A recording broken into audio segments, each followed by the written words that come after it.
네, 오늘 신명기 20장 10절에서 20절 본문으로 아침 메시지를 나눕니다. 오늘 본문 서두에 보면 10절에 보면 내가 어떤 성읍으로 나아가서 치료할 때에는 그 성읍에 먼저 화평을 선언하라. 그 성읍이 만일 화평하기로 해답하고 너를 향하여 성문을 열거든 그 모든 주민들에게 내게 조공을 바치고 너를 섬기게 하라 라고 명령하십니다. 자, 아침이기 때문에 복잡하게 세세하게 본문의 그런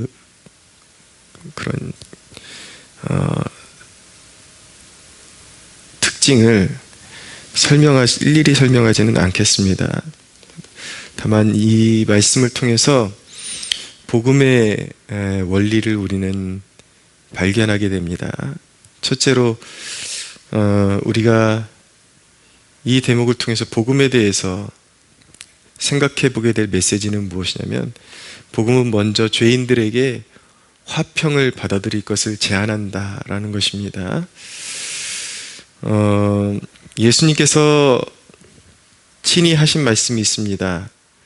이 복음과 죄인들과의 관계가 어떤 관계인지를 분명하게 해주시기 위해서 예를 드신 것인데, 누가복음 14장 31절에서 32절에는 이렇게 말씀합니다. 또 어떤 임금이 다른 임금과 싸우러 갈 때에 먼저 앉아 1만 명으로서 저 2만 명을 거느리고 오는 자를 대적할 수 있을까 헤아리지 아니하겠느냐. 만일 못할 터이면 그가 아직 멀리 있을 때에 사신을 보내어 화친을 청할지니라 라고 말씀하고 있습니다. 자, 죄인은 심판장이신 하나님의 심판을 자신의 힘으로 막아낼 수 있을지 깊이 생각해 봐야 합니다. 이제 복음이라는 것은 어떻게 보면 우리의 삶에 침노해 오는 것인데, 장군 되시는 예수 그리스도가 백마를 타시고 군사들을 거느리고 한 영혼을 장악하러 오시는 사건인데, 그럼 죄인이 생각해 봐야 될 것은 무엇이냐면, 자신의 형편이 그 나를 침노하러 오시는 그분을 과연 이길 수 있을지, 그리고 그분을 거절하고 나중에 그분의 심판대 앞에 섰을 때 자기가 스스로를 변호하고 살아남을 수 있을지 냉정하게 생각을 해봐야 하는 것입니다. 만약에 그가 할 수 없다고 깨달았으면 당연히 마음문을 활짝 열고 백마를 타고 오시는 우리의 군왕이신 예수 그리스도를 모셔드려야 하는 것입니다. 주님을, 예수 그리스도를 주인으로 삼고 조공을 바치고 종으로 사는 것이 왕처럼 살다가 멸망하는 것보다 낫다라는 그 현실을 처절하게 깨달아야 합니다. 그러나 과연 주님께 마음을 열고 왕이 되시는 주님을 맞아들이는 것이 비참한 일인가? 그분께 조공을 드리고 그분께 종으로 사는 것이 비참한 일인가? 우리는 성경을 통해서 그 부분을 냉정하게 판단을 해야 하는데, 너무나도 감사한 것은 복음은 왜 복음인가?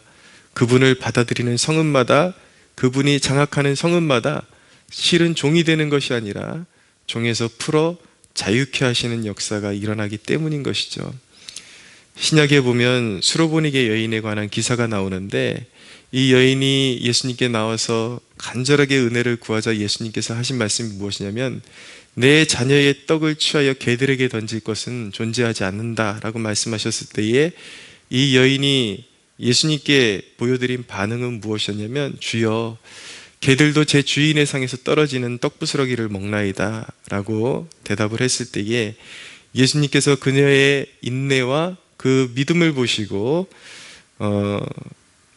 여인아, 내 믿음이 크도다 라고 말씀하시면서 그에게 한없는 긍휼을 베풀어 주심으로 말미암아 이 수로보니게 여인의 가정에 큰 구원이 임하여 귀신에 들렸던 그 딸의 그 딸을 붙잡고 있던 그 귀신의 역사가 사라지고 귀신이 떠나가고 그 가정에 큰 구원이 이르러 정말 이방 여인으로서 그리스도의 자녀로, 하나님의 자녀로 살아가게 되는 그러한 놀랍고 복된 그러한 은혜를 경험하게 된 것입니다. 우리가 주님의 사랑이 죄인들을 향하신, 주님께 복종하는 죄인들을 향하신 주님의 관대하심과 자비가 얼마나 큰지를 헤아려야 하는 것입니다. 주님께 종이 되고자 하는 자에게는 참 자유와 풍성한 생명을 경험하게 하십니다. 그러나 스스로 왕이 되고자 하는 자들에게는 너는 가장 비참한 자로 살아라 라고 선언하시는 분이 바로 우리 주님이신 것입니다. 억지가 아니라 주님은 당연히 그렇게 말씀하실 수 있는 분이고 우리에게 한없는 기회를 주셨기 때문에 당연히 주님은 만주의 주요 온 땅의 통치자로서 그렇게 선언하실 수 있는 권리가 있는 것입니다. 우리 하나님은 철저하게 공의이시요 그리고 완전한 사랑이심을 우리가 깨닫는 이 아침이 되기를 소원합니다. 두 번째로 나아가서, 그러나 오늘 본문에 보면은 이제 가나안 족속을 이제 지칭하시면서 가나안 족속들에게는 자비를 베풀지 말아라. 그들에게 속한 것은 완전히 진멸하고 그들에게 속한 것은 탈취하지 말고 그냥 이제 완전히 멸하라고 그렇게 말씀하고 있습니다. 살려두지 말라는 것이죠. 하나도 남겨두지 말라는 것입니다. 그러니까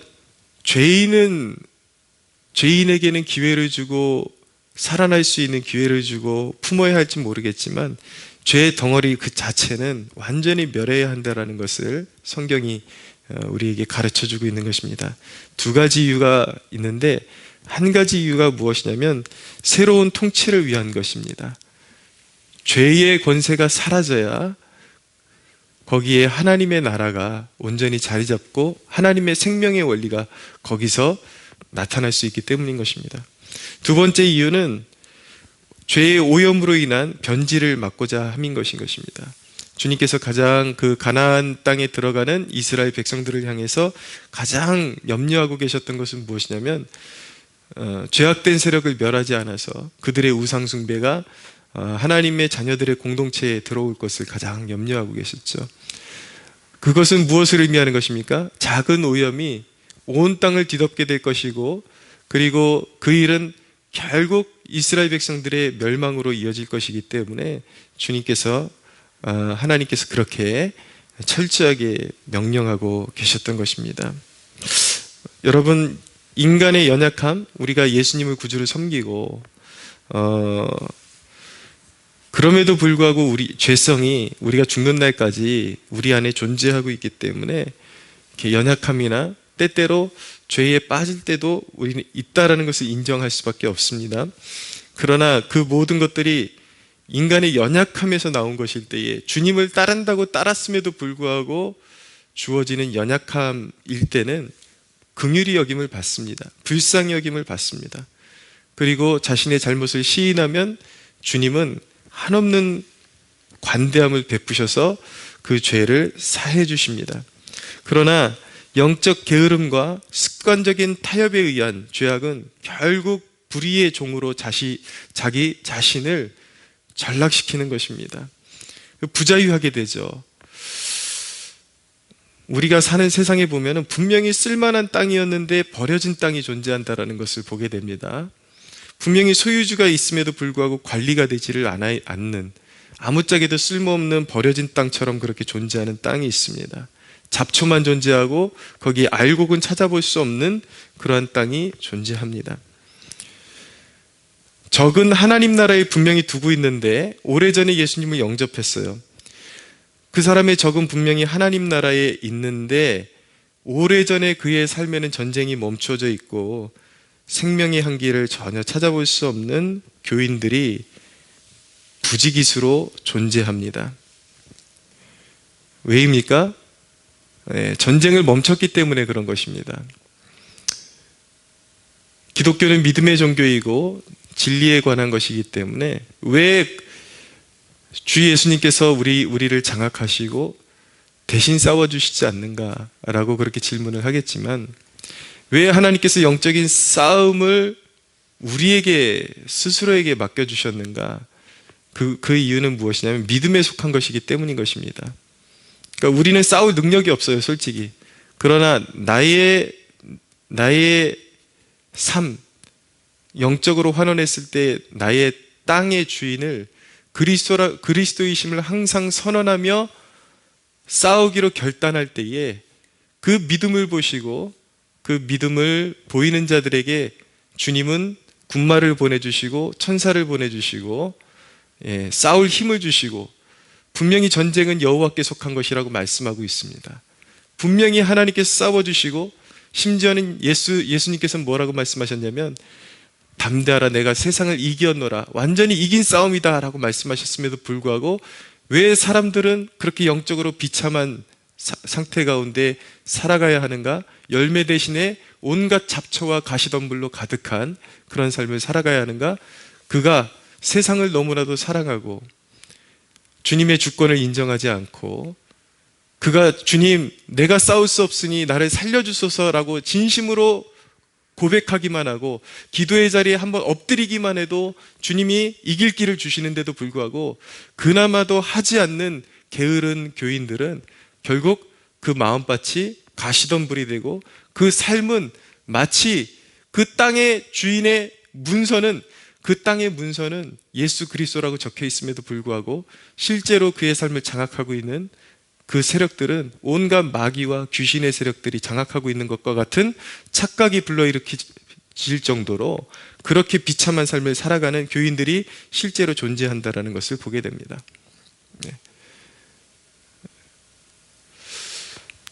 좀 표현이 좀 그렇게 느껴질지는 모르겠지만 저는 하나님께서 저에게 아직까지 많은 영혼들을 책임지지 않도록 허락하신 것에 감사합니다. 왜냐하면 이 소수의 인원을 제가 목회를 끌고 나가는데도 불구하고 매 주일마다 설교하는데 벽을 치는 것 같은 그런 느낌을 지울 수가 없습니다. 누구 하나 말씀을 듣고 순종하겠다고 몸부림치는 사람을 쉽게 찾아볼 수가 없기 때문인 것이죠. 두려운 마음이 들어요. 여기에 사람이 바글바글한데 하나 교인다운 교인 만들어내지 못하는 하나 순종하는 교인을 찾아볼 수 없는 그런 목회가 되지 않을까 두려운 마음마저 듭니다. 농담이 아니라 실제적으로 호적은 하나님 나라로 돼 있는데 전혀 거기서 하나님의 통치가 일어나지 않고 있는 교인들을 볼 때 두려움마저 드는 것입니다. 여러분, 우리가 기억해야 하는 것은 무엇이냐면 하나님이 우리에게 기회를 주시는 시간은 딱 우리의 생명이 이 땅에 붙어 있을 때까지만 기회가 존재한다라는 것입니다. 그러나 누구든지 회개의 몸부림이 시작되게 될 때 그가 설령 일생 동안의 죄악에 빠져있던 사람이라 할지라도 그 땅이 그렇게 버려져 있던 땅이라 할지라도 하나님은 그가 마음을 돌이키고 회개하는 그 순간부터 하나님은 좋은 열매를 주실 수 있는 분이라는 것을 우리가 꼭 기억해야 하는 것입니다. 주님은 우리가 항상 마음을 주님께로 돌이키기를 원하시고 주님의 통치를 인정하기를 원하십니다. 말씀드렸듯이 우리에게는 싸울 힘이 없습니다. 그냥 주님의 통치를 인정하고 몸부림치기 시작하면 주님께서 천군을 보내주시고 군마를 보내주시고 싸울 힘을 보내주시고 동역자를 보내주셔서 주님이 마침내 그 싸움을 정복하시고 승리의 깃발을 꽂아주신다는 것을 우리는 믿어야 하는 것입니다. 성도 여러분, 영적인 분깃을 다 차지하기까지 우리가 진정 그리스도인이라면 그리스도 안에서 우리에게 허락된 영적인 분깃들이 있고 기업이 있습니다. 최종적으로 우리가 죽어서 천국에서 맞이하는 영원한 분깃이 있지만 이 땅에서도 성도들에게 주어지는 분깃이 그리고 하나님께서 우리에게 주시기로 작정된 열매들이 분명히 있습니다.